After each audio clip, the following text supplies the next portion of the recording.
I don't see how anybody could leave their dog behind like that and not take care of it. Neighbors are upset about dogs left behind at a Monticello home.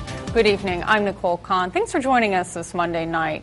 4 dogs are kept in a fenced kennel outside a foreclosed home in Monticello. The former residents say they were forced into a homeless shelter and they could not take their pets with them.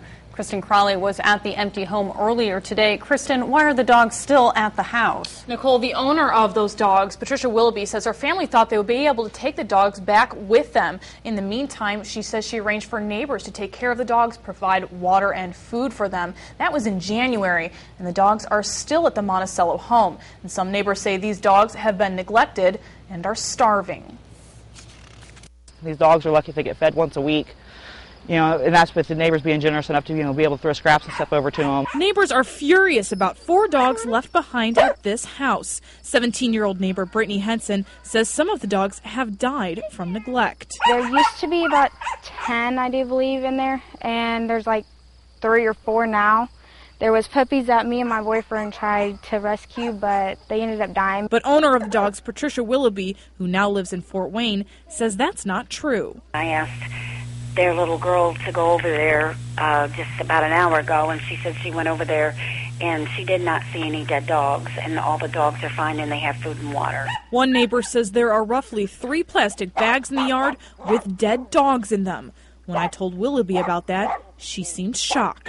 No, I did not know anything about plastic bags with dogs' bodies in them on my property. I do know that one of the dogs had puppies and they died, and the kids had buried them in their backyard, is what I was told. They were sick. It may be difficult to see the dogs sometimes, but it is not difficult to hear them. People in the Monticello neighborhood say they can hear their barks all day long and all night long. They're barking all the time. They get all the dogs in the neighborhood barking. The one gets out all the time and gets in everybody's trash. Neighbors have contacted the Carroll County Sheriff's Department to remove the dogs, but Sheriff Tony Burns says that can't be done because in 2007, animal control was cut from the county's budget. The other thing that we have going against us is there are no shelters in Carroll County.